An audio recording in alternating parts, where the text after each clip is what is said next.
You're listening at Rotary St-Anselme Park in Dieppe, New Brunswick.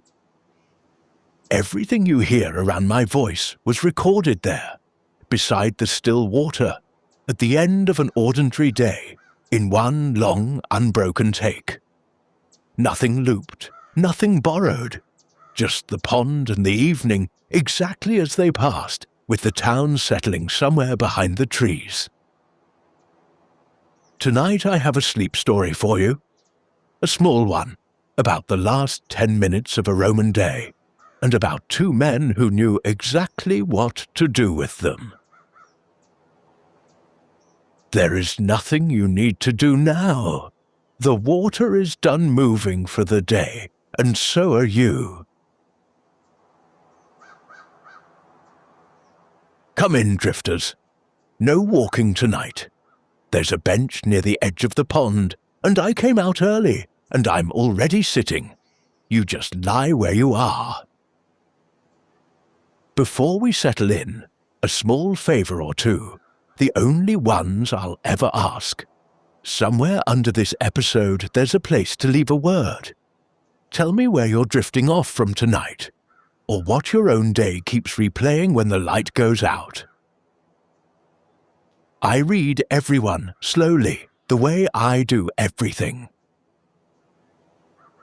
And if you'd like to find your way back here, follow the show.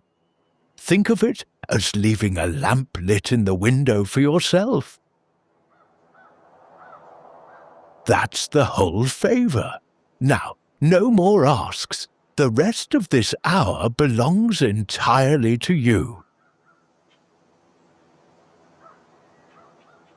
You might wonder what a man who spends his evenings beside still water does to get himself to sleep.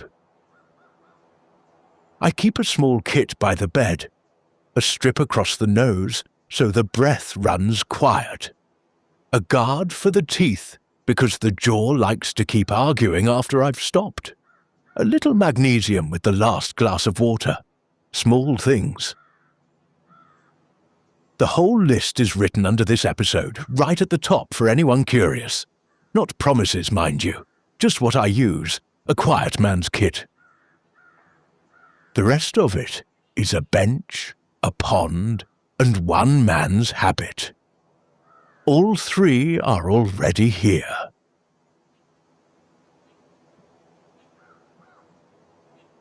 Now let the bed take your weight, all of it. You've carried yourself all day, and that job is over. Let your hands fall open wherever they are. Let your legs be done. Nothing is asked of them until morning. This is a long hour, with more quiet in it than talk, and that's on purpose. If my voice becomes just another sound over the water, one more thing settling with the evening, that's the idea working. Wherever sleep meets you, let it.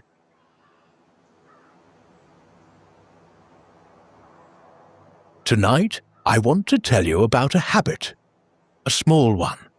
It fits in the last 10 minutes of a day, and it was carried through some of the hardest rooms in Roman history, without ever once breaking. Two men kept it. An old teacher who walked away from everything Rome had to offer, and years later, a student who only ever knew him through books, and who ended up holding more of what Rome had to offer than almost anyone alive. One man said no to the whole city. The other said yes to nearly all of it, and needed the habit even more. Both of them have been at rest for nearly 20 centuries now. Nothing in their story can go wrong anymore. Nothing is waiting for either of them. No verdict, no mourning, no appeal. They keep their evenings only so that we can borrow one on nights like this.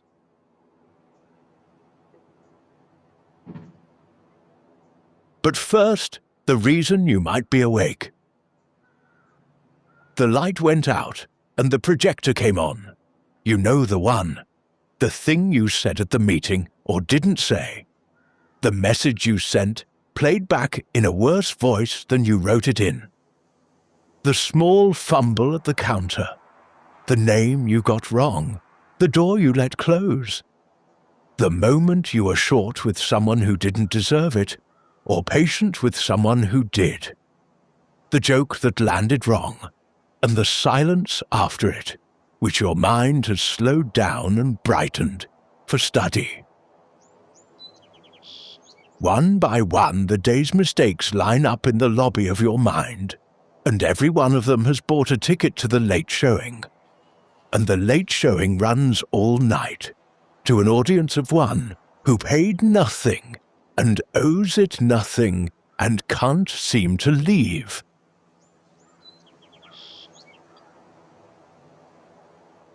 Here is how the real gets past the guard, night after night.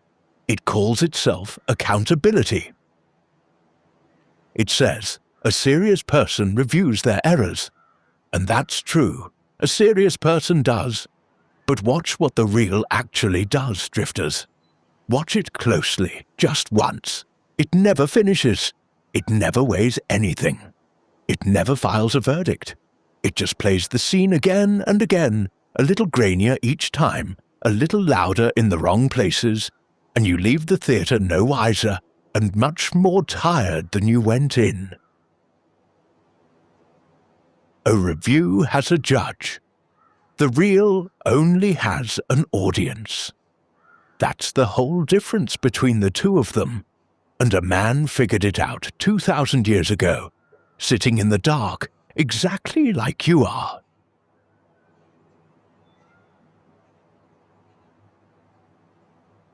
The habit starts with a man named Sextius, Quintus Sextius the Elder. Rome, in the last years before the emperors, when the whole city was one long ladder, and every man on it was watching the man above him and measuring the distance. He was offered a seat in the Senate by Julius Caesar himself. Understand what that means. The broad purple stripe, the front bench, the thing entire families schemed toward for 3 generations and mortgaged their farms to reach, and never reached, handed to him by the most powerful man in the world. And he turned it down. Just, no thank you. He'd looked at the ladder every Roman spent his life climbing, and he'd noticed something about it. The men going up it didn't sleep. He decided the view wasn't worth the nights. Half the city called it madness. He called it a good morning's work and went home. And history, for once, took the quiet man's side.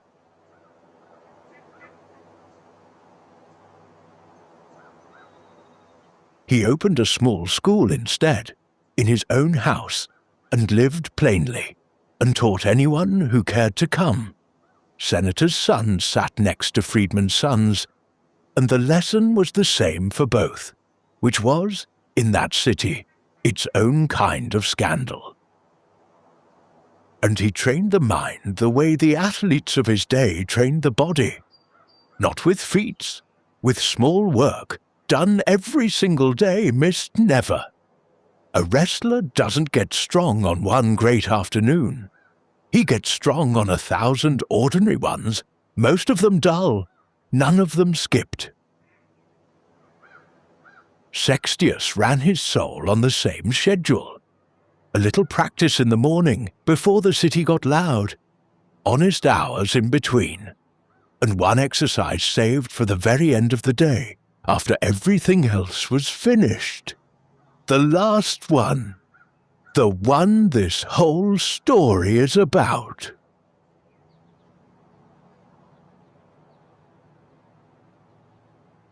Picture his house at the end of one of those days. The students have gone home through the darkening streets, still arguing happily about whatever he'd set them. The dishes are cleared, the shutters drawn, the last lamp burning low. The small rooms have gone quiet one by one, the way rooms do when a house means it. and the old man goes to his own room and readies himself for the night's rest and does not lie down, not yet. There is one appointment left in his day, and in all the years of all those days, he has never once missed it. He sits in the dark or near it, and he calls his own soul in front of him, the way a magistrate calls the last case of the evening. Unhurried, almost fond. And the questioning begins.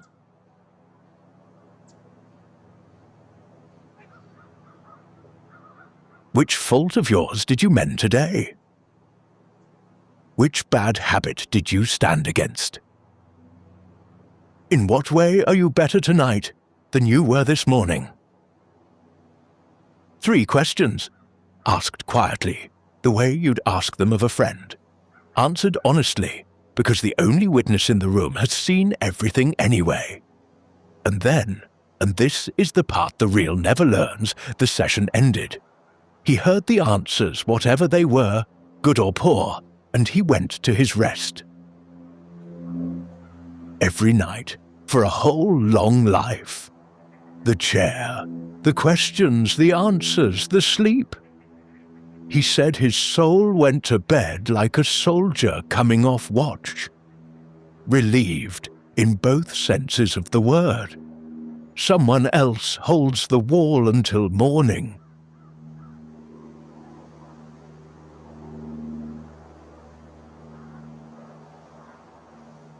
Now come forward about 100 years, to a boy from Spain sitting in a Roman lecture hall. Thin, often sick, up too late with his books, hungry for all of it, the way only the sick and the young can be hungry.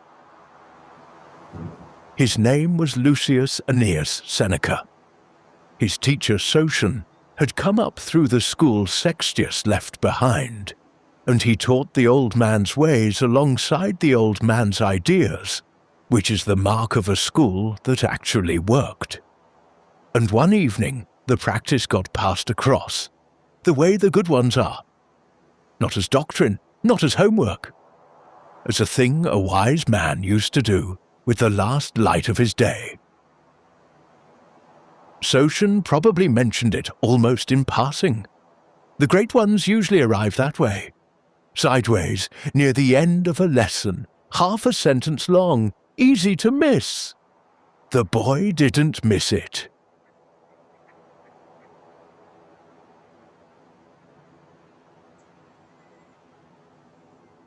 Seneca never tells us about his first attempt, but every habit has one, so let me imagine it for us gently, and only for a moment. A rented room, a narrow bed, a boy lying in the dark with the city of Rome, muttering through the wall, putting his own soul in the chair for the first time, and finding out what everyone finds out on the first night, that the soul talks back, that it wants to relitigate, that it would rather replay the day, scene by scene, than rule on it once and rest. And the boy, patient the way sick children learn to be patient, brings it back to the questions. What did we mend? What did we resist? Where are we better? It took him minutes, that first time, or an hour, but he fell asleep on the far side of it, and he noticed the difference in the morning, the way you notice a stone gone from a shoe. And he kept the habit for the rest of his life, through more nights and stranger ones than almost any life has held.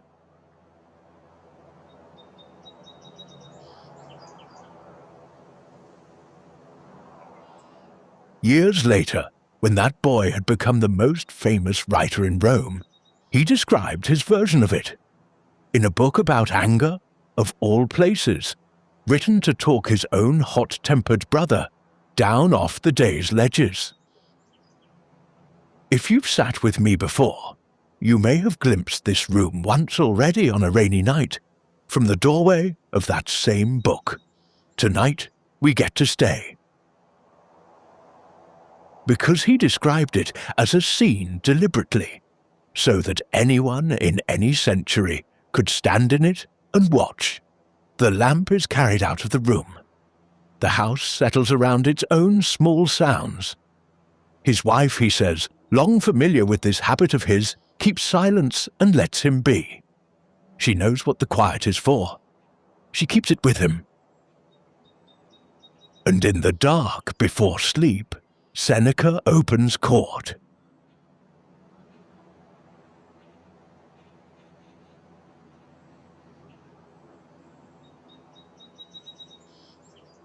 I examine my entire day, he wrote, and I measure my deeds and my words. I hide nothing from myself. I pass over nothing. That sounds severe until you hear the sentencing, because he also tells us in the same breath what he says to himself when the review turns something up. See that you never do that again, he says. This time I pardon you. Hide nothing, pardon everything, correct once, kindly, and adjourn. That's the whole machine, drifters.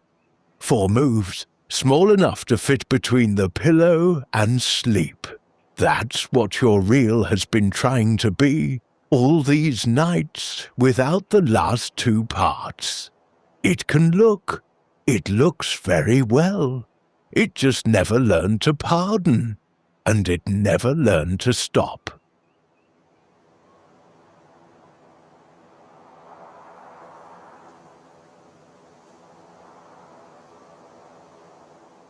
Let me show you a night of it, the kind he wrote down himself, so you can hear how the court actually talked. There had been a dinner, and at the dinner an argument, and Seneca had gone at it too hard. Pressed his point past the point of it, quoted better, spoke louder, stayed longest, won the room, and lost the man. You've been at that table.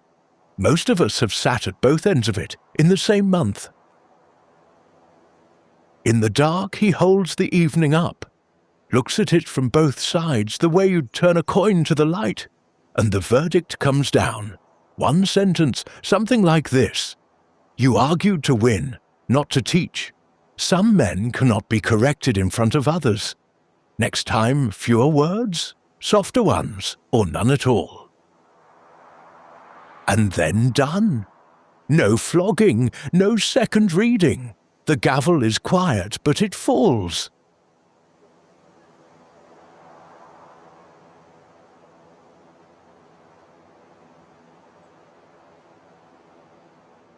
Another night, another entry. He'd spoken too frankly to a man who couldn't bear frankness, and the truth bounced off and bruised them both.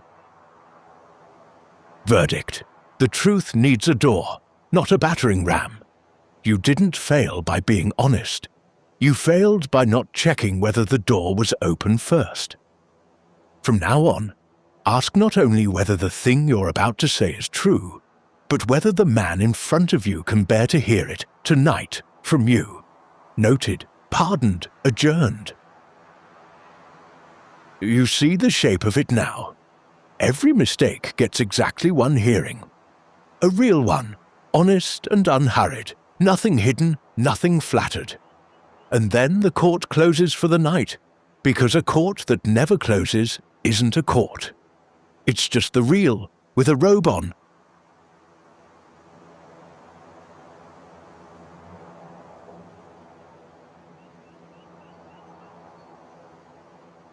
And here is the thing I most want you to hear about that little court. Drifters. The thing that separates it from every guilty midnight you've ever spent. The proof that it worked was never the sleep. The proof was the days.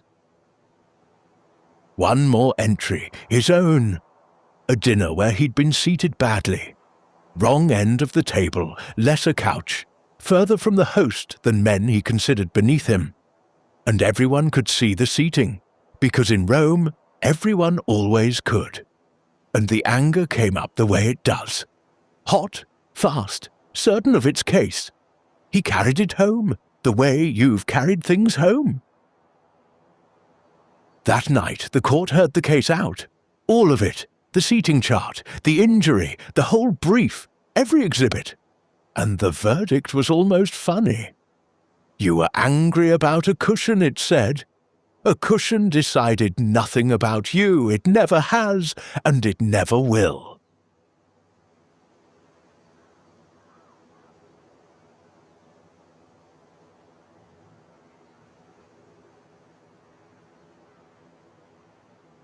Now watch what happens next, because this is the moment the habit stops being a bedtime ritual and becomes a life. At the next dinner, seated wherever the host pleased, there was no case left to bring. The anger reached for its file and found the matter closed, ruled on, pardon shelved. The evening stayed an evening. The friend stayed a friend. The wine tasted like wine, and not like grievance. The review had reached forward and quietly repaired a night that hadn't even happened yet. That's the proof, drifters. Not that the judge slept well, though he did. That the man he judged kept getting gentler, out there in the daylight where it counts, among people who never knew a court sat nightly on their behalf. 10 minutes in the dark, and the days themselves came back changed.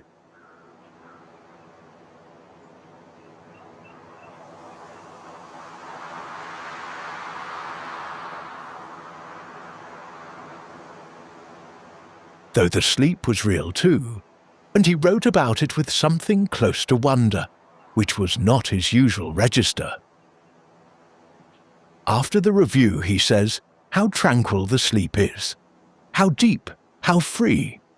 Those are close to his words, and he wasn't a man given to overclaiming about comfort. He'd slept in palaces and on prison islands, and rated them honestly. The soul has been praised or corrected. Either way, it has been heard. And a soul that has been heard stops knocking. The mistakes were never trying to torture you, drifters. They were trying to get a hearing. Give them one, a short one, an honest one, a merciful one, and they leave the lobby on their own, hats in hand.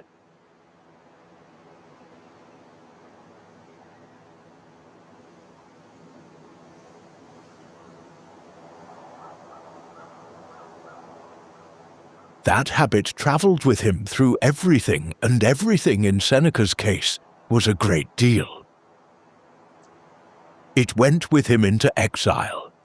8 years on Corsica, a rock of an island, his career gone, his name a warning, when a day's mistakes were about all a man had left for company. And the court convened anyway. Same 3 questions under unfamiliar stars, same small verdicts, same pardons, handed down in a room no one important would ever see. On an island with nothing else standing, the little courthouse stood and held sessions nightly and never lost the habit of mercy. Some nights the docket must have been thin. What can a man do wrong on a rock? And some nights it must have been heavy with the oldest case of all, the one called, "How did I end up here?"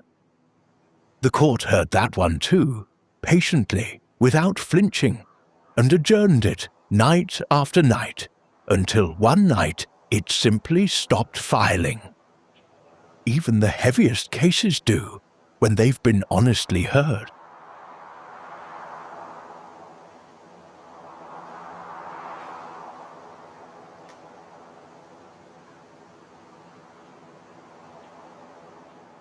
The recall came, the way recalls sometimes do, all at once and for someone else's reasons, and the habit went with him into the palace. Into the loudest rooms in the world, in years when a mistake could cost far more than sleep, when the young emperor he tutored was becoming something no tutor could hold. days of letters weighed twice before sending, words measured against men who measured everything and forgot nothing. And at the end of each of those days, the lamp went out, the wife kept her silence, and the court convened anyway. Quieter than ever, more needed than ever. The one room in Rome where a man could still tell the whole truth. It went with him out of the palace too, into retirement, into old age, into the last quiet houses of his life. Money came and went, in amounts that embarrassed even him. Standing came and went. The 10 minutes at the end of the day stayed.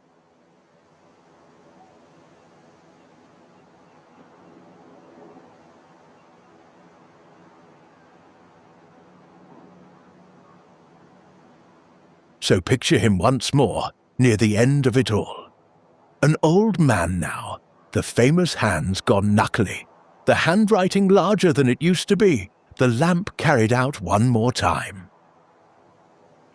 The day is held up, deed by deed, word by word, the way it has been held up 10,000 times before. Hidden from no one, because the only one present has seen it all anyway. The verdicts fall, small and fair, the way they've fallen for 50 years. The pardons follow. Every time, they always follow. That was the design from the very first night in the rented room. And then the oldest, richest, most argued about man in Rome falls asleep like a farmhand, because there is nothing left in the lobby. No case pending, no scene rehearing itself, no audience of one. The court is dark, the docket is clear, the house holds its breath around him and lets him go.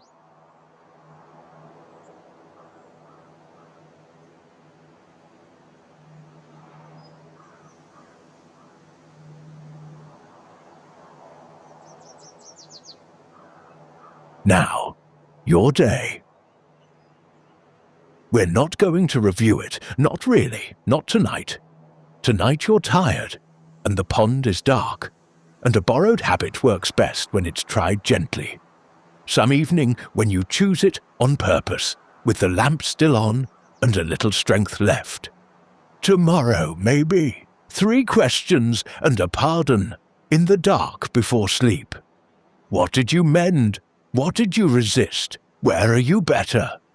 See how the old machine runs after 20 centuries of nightly use. It runs fine. It was built simple, on purpose, by a man who distrusted anything complicated, and it has no parts left to wear out. But there is one piece of it we will use tonight, because it's the piece your reel is missing, and it's the piece you need in the next 10 minutes. The adjournment.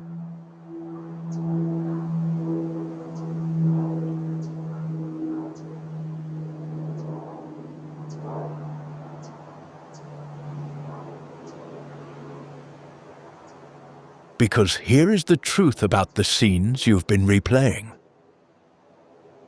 Every one of them has already had its hearing. You were there. You winced, and the wince was the lesson landing. It took, the moment it arrived, the way a stamp takes. That's what the wince is for. That's all it was ever for. Everything after that first honest look was just the reel, playing to an empty bench, deciding nothing, teaching nothing, costing plenty. The day cannot be improved from here, drifters. Not from this bed, not at this hour, not by any amount of watching. It can only be heard, pardoned, and closed. And you are allowed to close it. You're the only one who can. That's not a burden. That's the keys to your own courthouse. And they've been in your hand all along.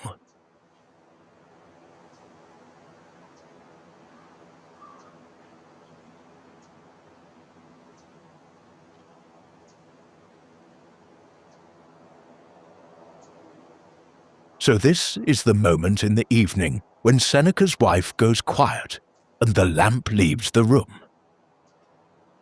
The verdict on your day, the whole day, all of it at once, the fumbles and the silences and the door you let close, is the same one he handed down night after night for 50 years, seen, understood, pardoned. Whatever the mistake was, it has done its teaching. The lesson is already in you, filed where lessons go, and it will still be there in the morning without any further rehearing. This time, and I want you to hear it in his voice and in mine, this time you are pardoned. The court is adjourned. What's left is only the putting away.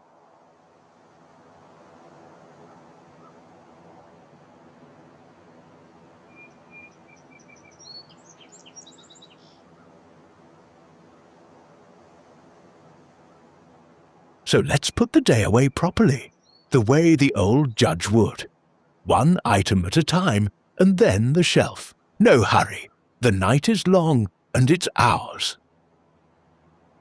Take the first one, the mistake that's been playing loudest tonight. You know which one. It came in with you when you lay down. Don't flinch from it. Hold it up, in the dark, the way you'd hold something up to the last light over the water, at arm's length, where you can finally see how small it actually is. And ask it the only question the night is allowed. Is there anything here that can be done about you now, at this hour, from this bed? There isn't. There never is. So set it down. Not thrown. Set, like a stone laid on a bench, for a morning that can actually lift it.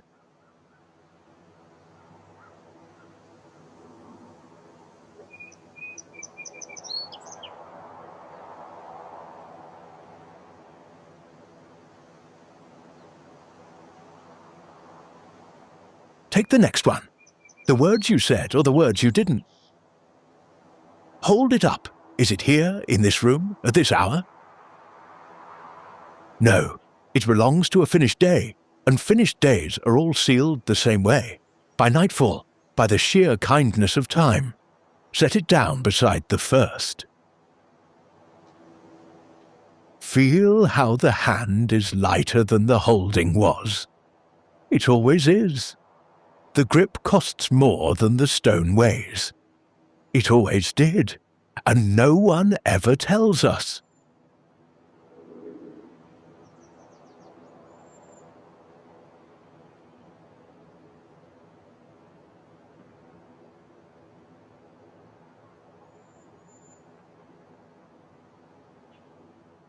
And the last one, whatever's still murmuring back there in the dark of you. The task undone, the call unmade, the thing you'll do differently. Hold it up. Is it here? It is not. It belongs to a person you haven't become yet. The one who wakes up tomorrow with a clear docket and a pardoned record, and honestly, better ideas than tonight's. Leave it for them. They're better rested than you, and they've already been told what to do. You told them just now in the review. They'll handle it before lunch and wonder why it ever kept anyone awake. Set it down. The bench by the pond holds all of it, and the bench doesn't mind. Benches never do. Holding things quietly is the whole of their work, and they've never once complained.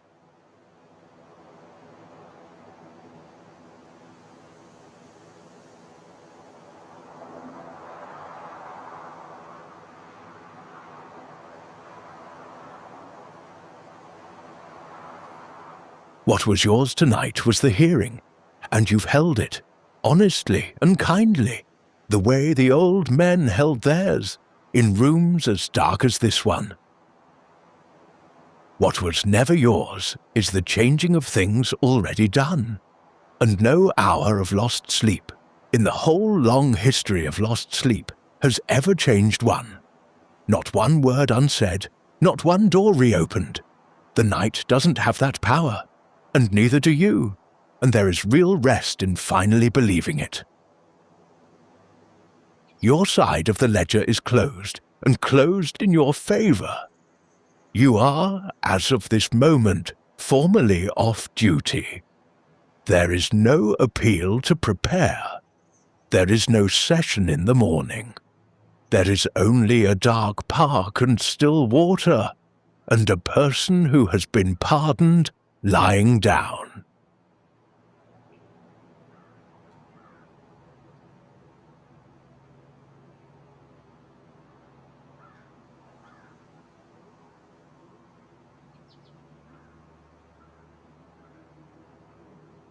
The park is closing up its own day around us, and it does this every night, whether anyone stays to watch or not. The last light is off the water now. The benches are empty, the paths have gone soft and blue, and somewhere out on the pond a duck resettles itself once and goes still.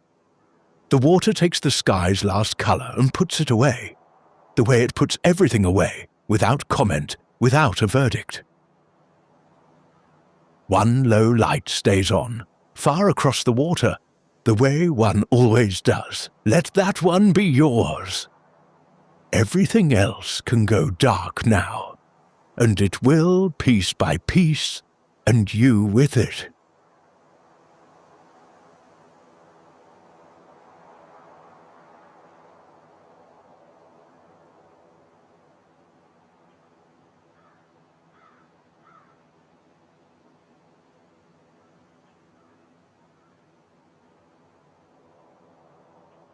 Start with your eyes.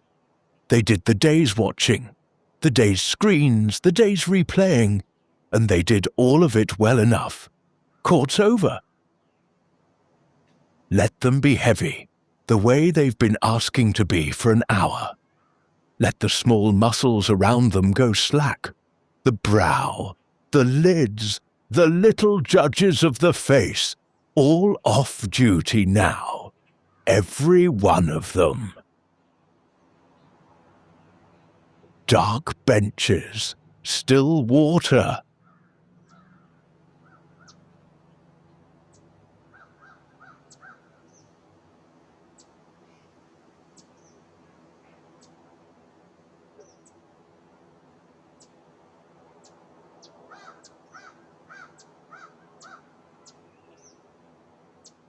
Now the jaw, and the tongue behind the teeth. They carried every word you said today, and every word you decided not to, which is heavier freight than anyone credits. Let the jaw hang the little distance it hangs when no one is watching. Let the tongue lie flat, off the roof of the mouth, done arguing, done explaining, done rehearsing nothing at all. The shoulders next. They've been up near your ears since that meeting, standing guard over nothing. Let them come down like something lowered on a rope, slowly, hand over hand, all the way to the floor of themselves.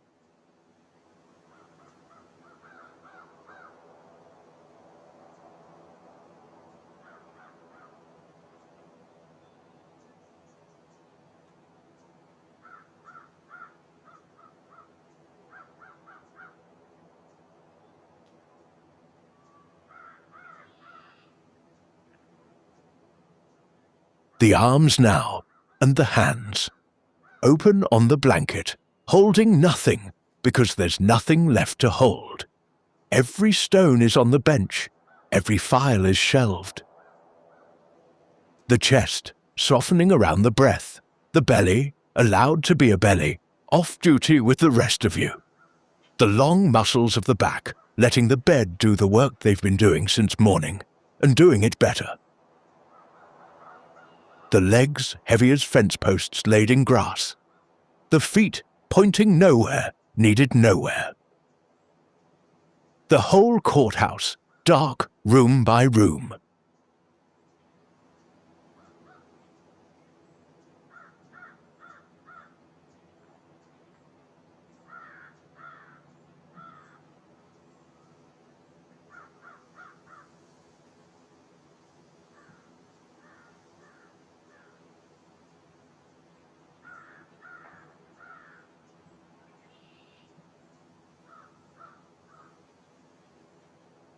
and the breath the only thing left open, and it runs itself. In without being asked. Out a little longer, the way the evening lets its own air out over the water. In. And out, longer. That's the whole of your work now. And it isn't work, and it was never work. It's just the sound a pardoned person makes resting.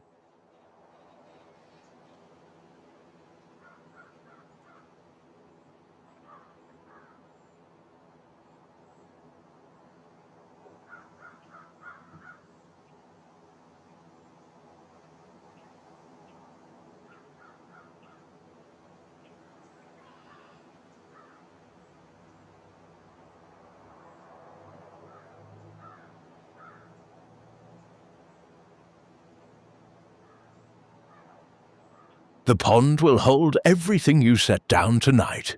That's what still water is for, and it has never once been asked to do anything else.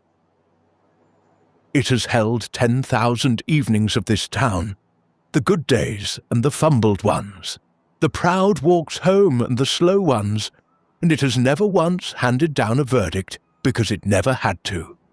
Mornings sort everything. They always have. They're better at it than midnight ever was. Your stones are on the bench. Your record is pardoned. The water holds the park, and the night holds the water. And something older and kinder than both of them holds you.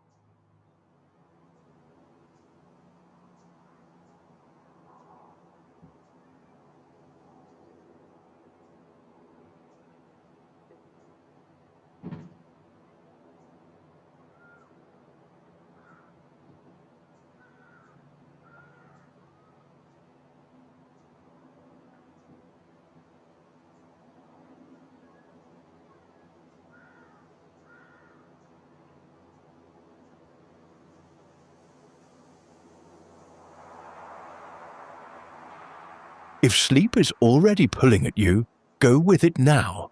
Go mid-word if you like. Everything from here is only the pond, and the dark, and a voice getting smaller.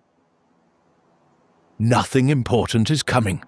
I promise you that, and it's a promise I can keep. The court is closed, and I'm only going to sit here a while, on the bench, with the last light across the water, keeping nothing but company. You don't have to listen. The words know the way down on their own.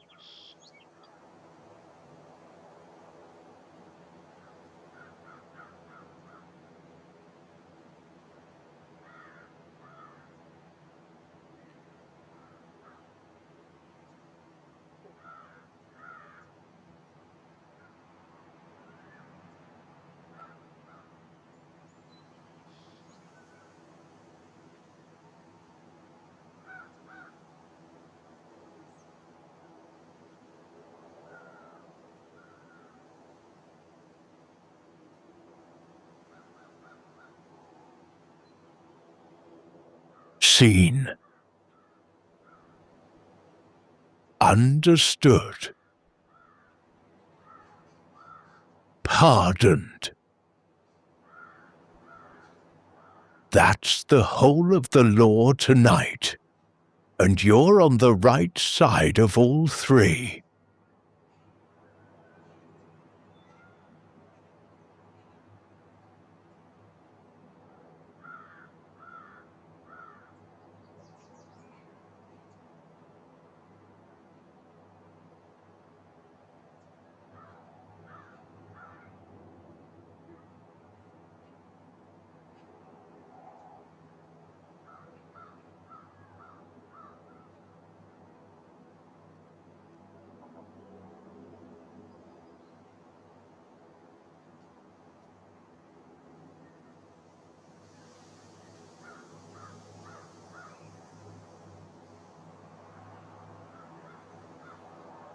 The day is heard. The day is closed. Nothing replays over still water.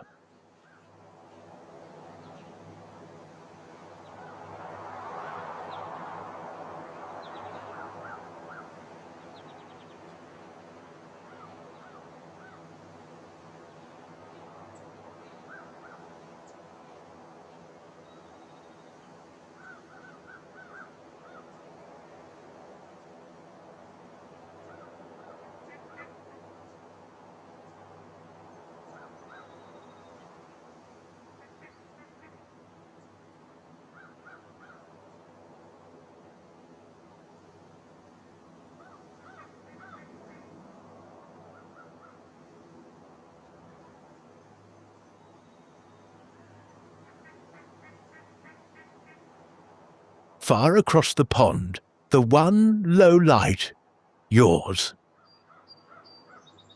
It asks nothing. It just stays lit, the way a kept promise stays kept. Everything else in the park is dark now, and the dark is doing its kind work, over the water, over the benches, over you.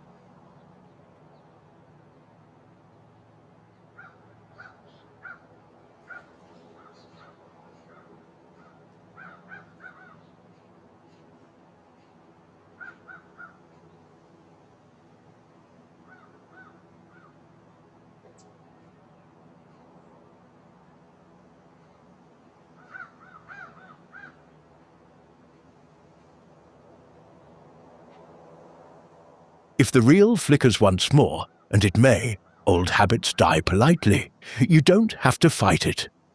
Fighting is a daytime thing, and the day is closed. Just let the projector run out of audience. You're not in the theatre anymore. You're on the bench, by the water, pardoned, heavy held.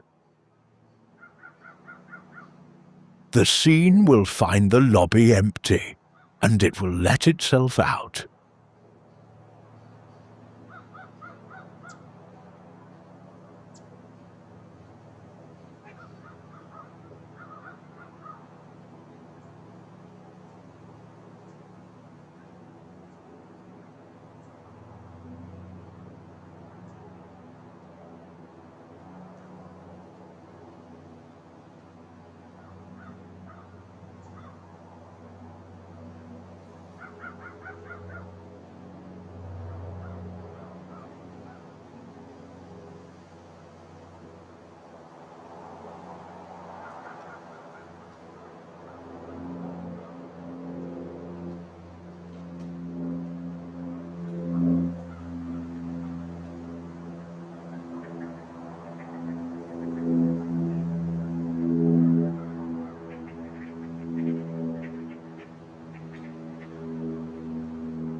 The water doesn't review the day. The dark doesn't keep a docket. And the night was never once, in all its long history, improved by a person lying awake in it.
Still water. Closed court. One low light, and it's yours.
The day is heard.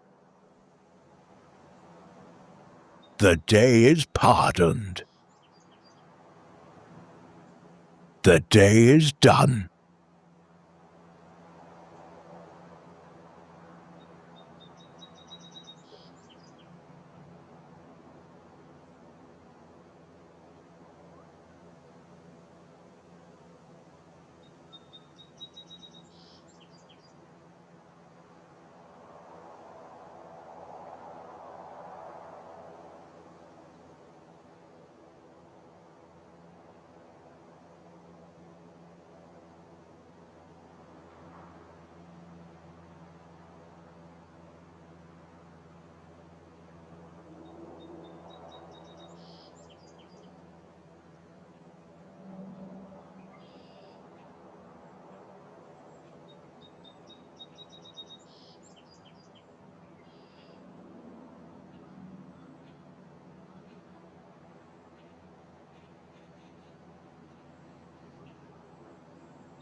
Nothing to answer.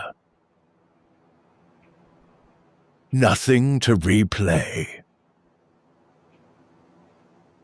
Only this breath, only this hour. Enough.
The day is heard. The day is pardoned. The day is done.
Nothing to answer.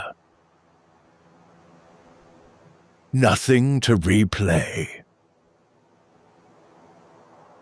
Only this breath, only this hour. Enough.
You don't need to follow these words anymore.